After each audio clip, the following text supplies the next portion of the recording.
Hello everyone and welcome back to the Great Book of Grudges. My name is Nathan and today we're gonna do something a little bit different. You see, Total War in general has always had a absolutely massive modding community. Of course, the later games themselves are a tad restricted when it comes to mods, including changing maps and so on. However, the older games, such as Medieval 2, which is what I'm playing right now, has a very active community which focus around complete overhaul and conversion mods. What we're looking on screen right now is the main menu for the conversion mod known as Warcraft Total War. A total conversion mod which will bring the Warcraft universe into the Total War franchise. Warcraft Total War is obviously for anyone who's into the Warcraft universe or general fantasy in the Total War setting, but bear in mind that this will not play like Total War Warhammer. And before we go into a deep dive regarding the mod, keep in mind that this is a mod after all. It tries to be lore friendly, but you will see characters from later on in the setting making an appearance much sooner. But with all that being said, let's check out the mod in as much detail as possible.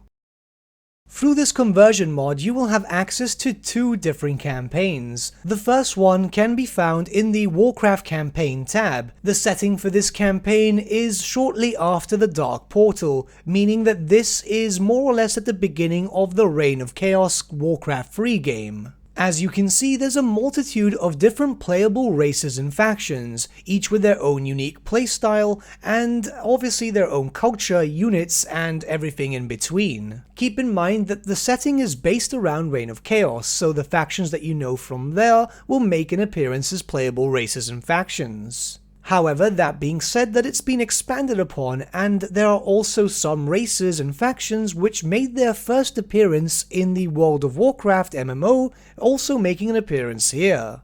Obviously, if you're aware of the Warcraft universe or have played some of the games, you'll more or less know which faction does what. However, don't worry, as in the future we will release some faction focus videos regarding each of the different races and factions. But each of the races implemented in game will also have the stereotypical intro, so you more or less can learn about what they actually are.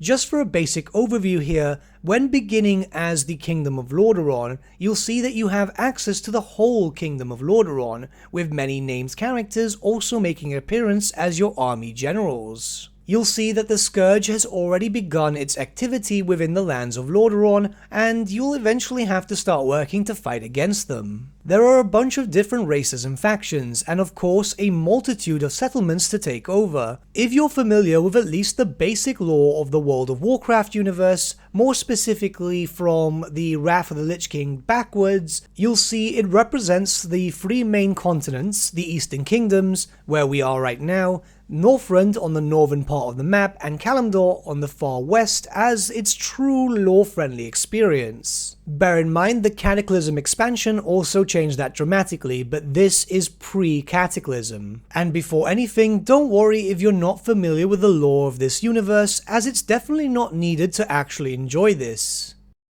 As I said before, there are two separate campaigns. The second one can be found in the Custom Campaign tab, which is centered around that of the expansion known as Frozen Throne. This doesn't change up the map, but instead adds in new factions, while some already in place factions have also been changed around too, as some pivotal lore moments have happened, such as the Kingdom of Lordaeron falling to the undead, or the High Elves of Quel'Thalas now becoming Blood Elves. This now changes things up. Again, you don't need to know the lore, however, if you do know it, you more or less see where I'm going through. Both campaigns will play around two pivotal points in the Warcraft universe, so if you're a fan of any of those, then you pretty much have a lot to play through, especially since there are so many different races and factions, you can take your pick and just go around and play whatever.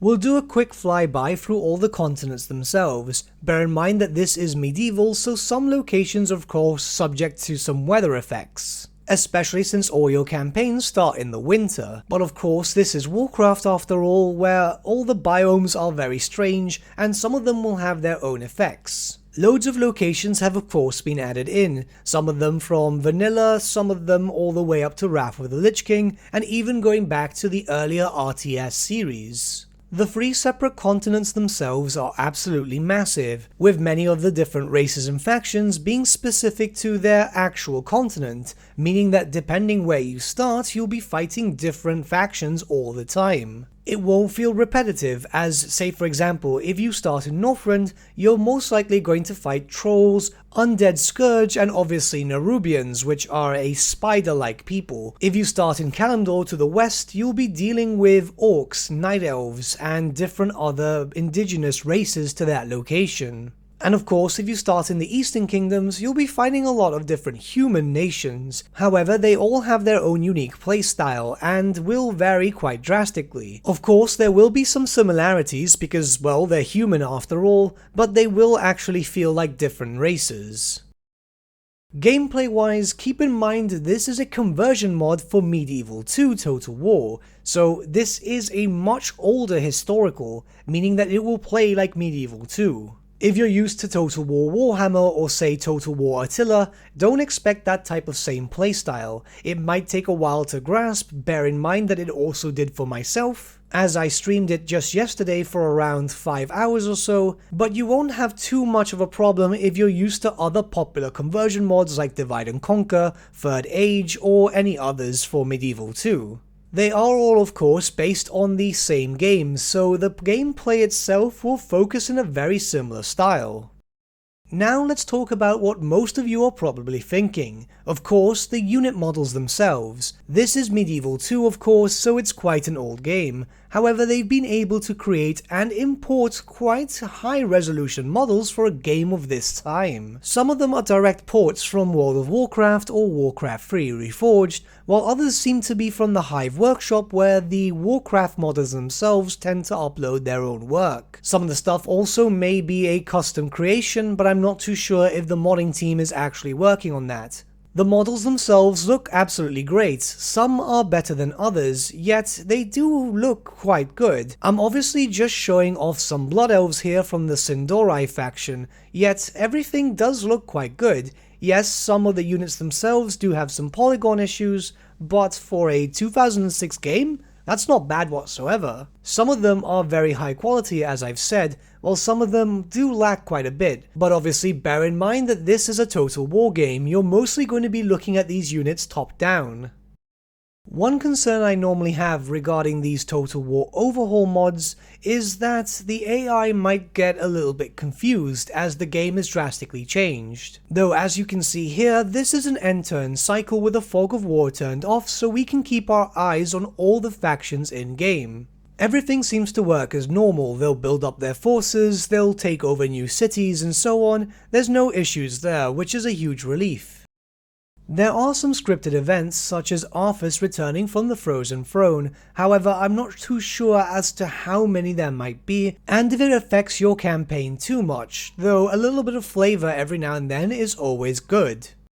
Before we end this video, I just want to go over the mod and talk about some key points regarding it so you can decide if you want to give this a try or not. Whilst we do so, we'll have a recording of one of my battles where I was playing as the High Elves attacking a Scourge settlement. Warcraft Total War is actually quite an interesting conversion mod. It's actually something that I've been looking for a while and didn't know it existed. As I said, you don't have to be a fan of the Warcraft universe to give this a try. Knowing the lore doesn't really change up your playstyle whatsoever. You can go in completely blind. Yes, you might be confused as to why some races and factions are fighting, but other than that, you're all pretty much golden. Though if you do want to get into the lore, there are a bunch of YouTubers such as Nobble which are very well knowledgeable with their lore. The mod itself works very well, it's not that difficult to install. There are only a few issues which I've seen regarding playtime with over 7 hours or so with this mod so far. Sometimes the mod itself crashes, and that is very common with any conversion mods for Medieval 2.